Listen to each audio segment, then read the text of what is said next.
brainrot brings to mind the most obnoxious, mind-numbing media that is flooding the internet right now. The dancing dog meme, 6'7", an AI image of a four-legged shark wearing trainers on a beach. But what if I told you that our salvation as a society might lie in this stupid, regressive AI slop? What if 6'7" is our baby in the barn? It's important to first establish our definition and a parameter for brain rot. While the loud, obnoxious, DIY absurdity is characteristic of post 2020 brain rot, these traits are actually prevalent in meme culture going back to the early 2010s. Think of Vines. They were these crazy, goofy, ironic, kind of nonsensical videos that weren't necessarily educational or provoking critical thought, and they were made at home by everyday individuals. The most beautiful thing I've ever seen in my life is a banana next to a banana. Think of Annoying Orange. I actually had no idea of its existence until recently.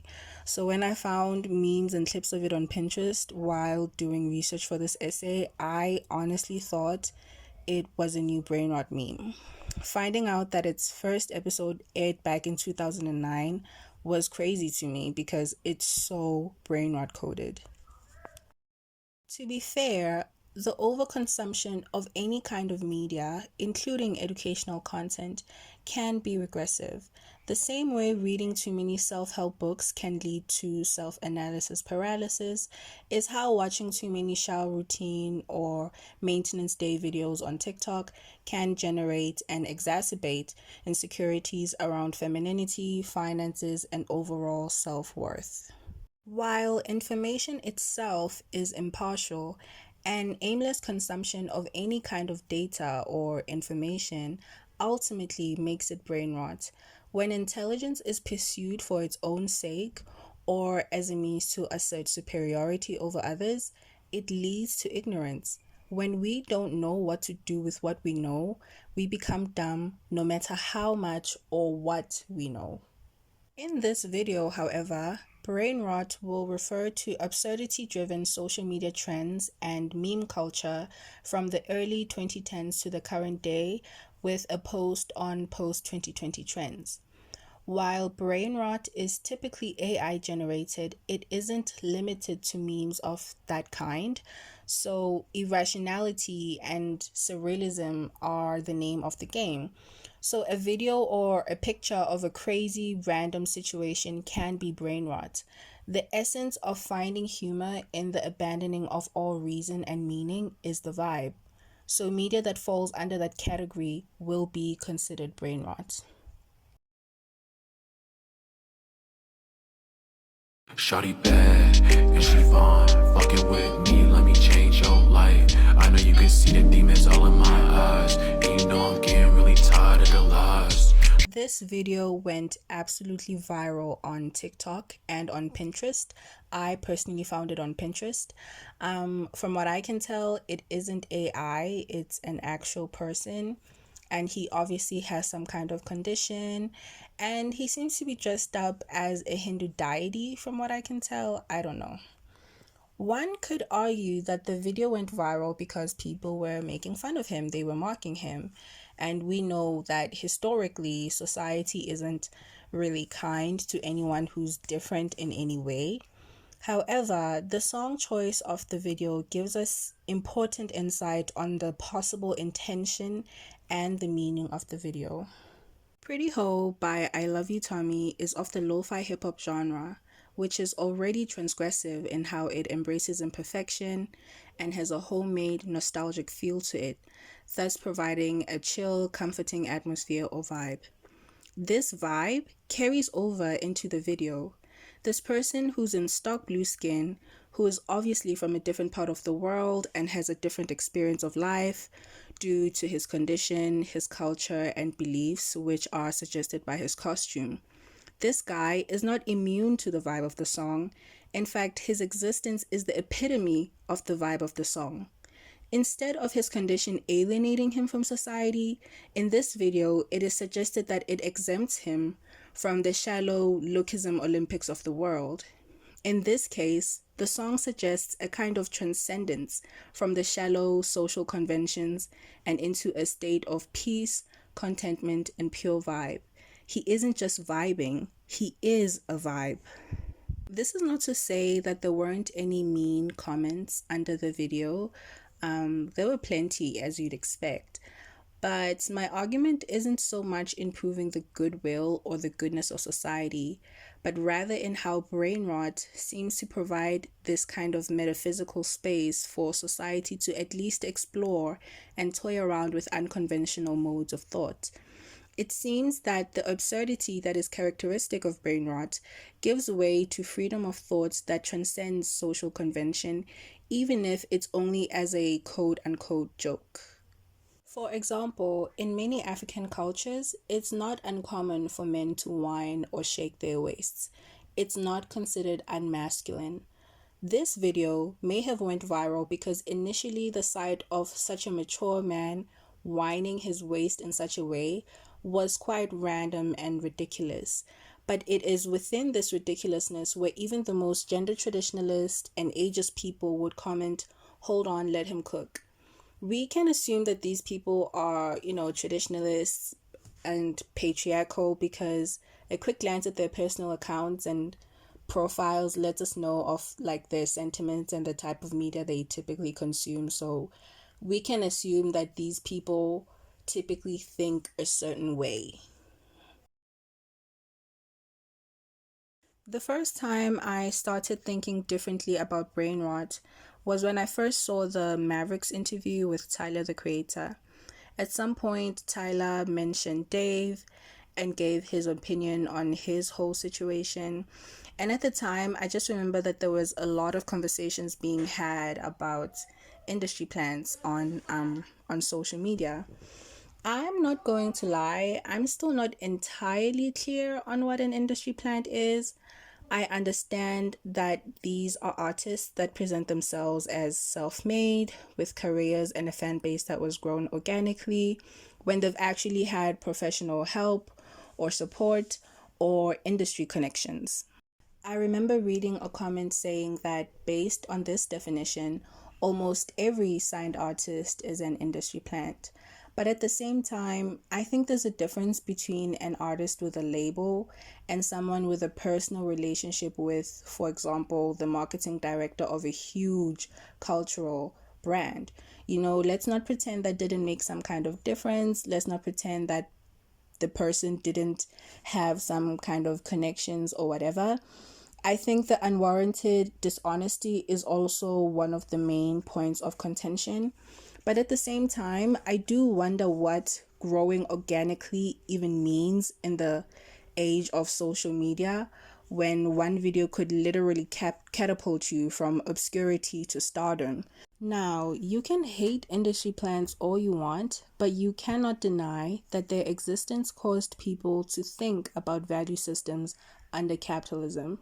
The idea of a person blowing up overnight and achieving massive commercial success really messes up the whole hard work pays off in the end bit. Everybody wanted to go viral and avoid the grinding phase that was now seemingly not real, or at least not a prerequisite for success. Industry plans and the going viral phenomenon seemed to foster the collapse of meritocracy as a value system.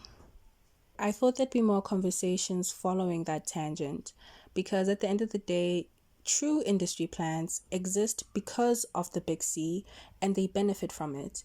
These intentional and strategic actions that sustain this supposedly inevitable system is the same effort that is required in non-profit based systems of relation. I think we were more caught up in the chaos of the industry plan conversation, trying to justify why we thought certain artists shouldn't be at the Met Gala, and in some cases using the term to hide blatant racism and misogyny, instead of talking about what that chaos meant in regards to what worth or value is in the age of TikTok. I think the same thing is happening with brain rot. We are so caught up in the in-your-face craziness of it all that we're missing out on exploring the other side of the coin. I think it's really interesting that in a lot of Western media, in general, the conception and implementation of an abstract idea always leads to the oblivion of the human race. So AI evolves into an omnicidal arbitrator. Aliens almost always think humans are pathetic primitives, good for nothing but extermination. A biological weapon always ends up in some bad guy's hands and threatens global security. And capitalism always leads to an inevitable dystopian hell.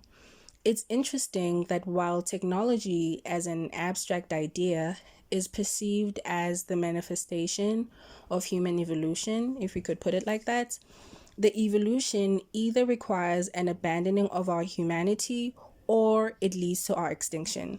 So you either need to evolve past the weak human form, discard trivial empathy for perfect logic, and achieve some God level enlightenment or philosophy that goes beyond the simple concerns of a normal man. You either do all of that or you die. The same pessimistic attitude is extended to brain rot as well.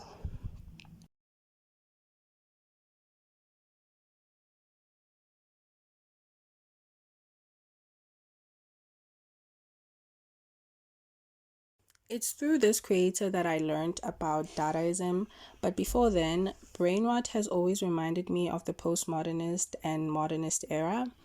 This was a time that was characterized by experimentation in art and literature, the rejection of tradition and grand narratives, questioning authority using irony and playfulness. Brain rot has similar themes. It isn't just unbridled nonsense, it can be extremely profound, political, and intellectual. A good example of this is Brat Summer.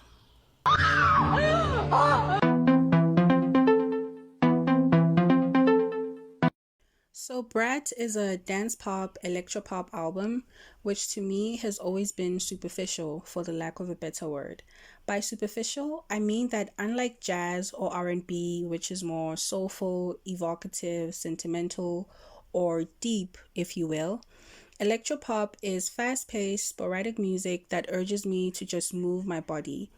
I think that while jazz is an expression of the emotional life, electronic music and all its subgenres is concerned with affirming my existence through the immediacy and poignancy of its sound. If jazz makes me feel alive from the inside out, electronic music makes me feel it from the outside in.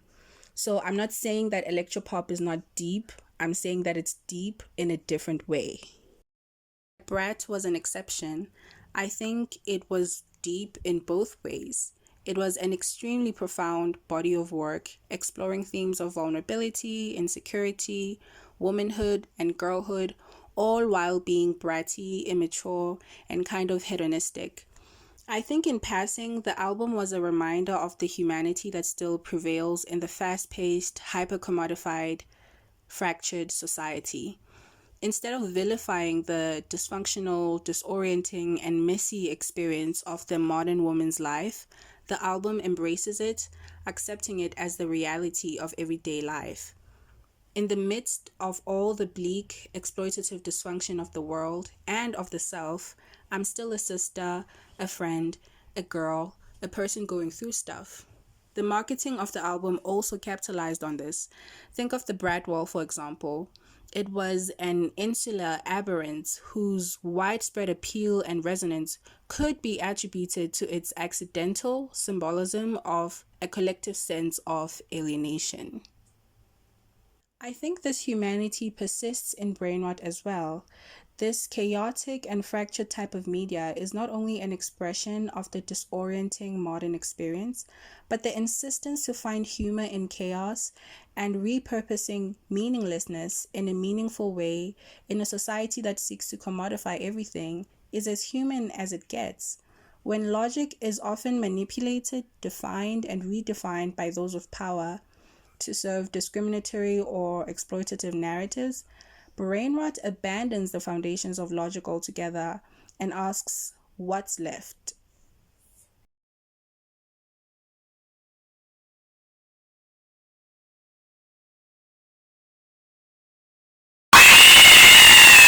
At face value, brain rot doesn't seem to have any kind of layered meaning. It is normally these very simple yet garish pieces of media where whole concepts are either reduced to their simplest and easily consumable denominations, which incidentally make bare the illogicalities of some institutions of thought, which it will then feed on and exacerbate as a joke, or it will find ways of connecting the complex to the simple, the ingenious to the stupid, the valuable to the cheap. Either way, an icon is created that communicates a world of information in a singular piece of media. This means that collectively we are able to think and communicate at warp speed. Think of Brad Green, simple, abrasive, obnoxious, and yet that green immediately communicates all the messages of the album. Now, I understand that that's just how symbolism works. People assign meaning to random things all the time, over time. But in this case, the assigned meaning is extremely volatile and can only be assigned by normal, everyday individuals. So, an AI generated video of Trump on a princess doll body could mean absolutely nothing. Or it could be an exploration of the absurdity of gender stereotypes, a reflection on the ontology of power, or maybe it's literally just fan art. This meaning could change in a matter of weeks, days, hours, or instantaneously. It literally all depends. Because brainrot uses a visual language, using images that are universally recognized, it is extremely inclusive. It is within this space where everything, no matter how different or bizarre, is understood. Anybody can join in on the conversation. Even if you don't think the meme is funny and you find it to be complete nonsense, you are still right. This is really important as it provides a voice to muted perspectives in a time of divisive rhetoric. Because of its anarchic nature, brainrot seems to encourage alternative thinking and expression. It is through this absurdity that canon is redefined, especially in regards to what is societally considered to be true knowledge. While Western academic canon might exclude indigenous epistemologies, brainrot empowers individuals to choose for themselves what they think is worth musing and learning. Through brainrot, people are experimenting with the meaning of the abstract, the meaning of meaning, and what value it has to them in a society that seeks to capitalize on sentimentalism and meta-narratives.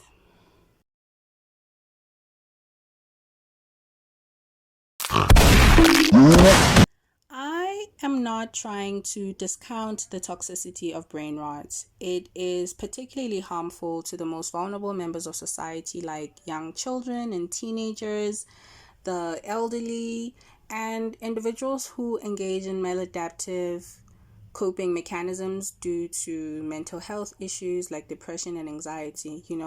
Brain rot can be dangerous because brain rot dissolves the value of meaning and has a tendency to transcend boundaries and conventions. It can lead or exacerbate cultural appropriation and misinformation. So, a formal education is still very important. The mimification of important issues is also a problem. I've seen quite a few memes about the Epstein files. So, yeah, it can be kind of dangerous.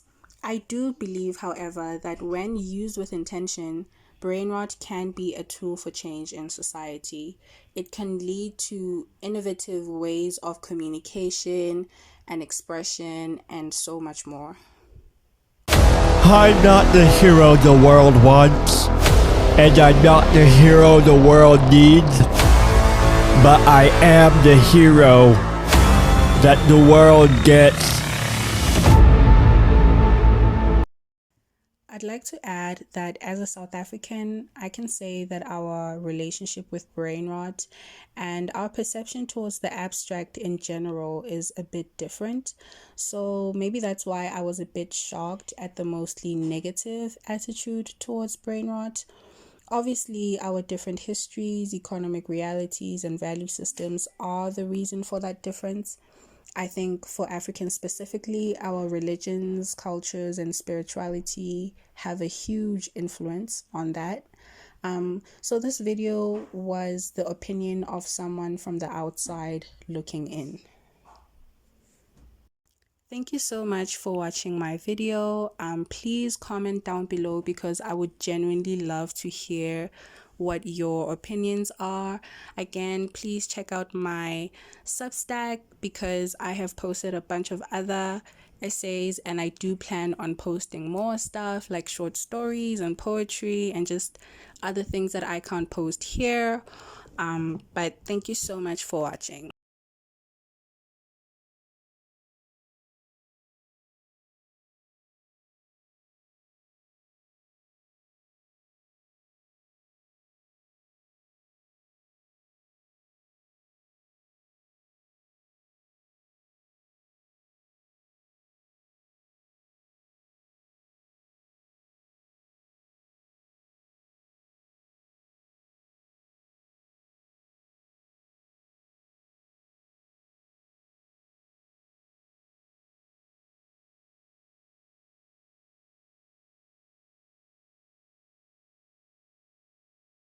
Thank you so much for watching my video.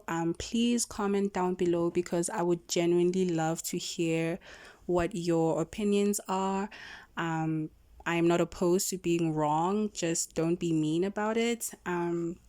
Yeah, please comment, like, and subscribe. Again, please check out my Substack because I have posted a bunch of other essays and I do plan on posting more stuff like short stories and poetry and just other things that I can't post here. But thank you so much for watching.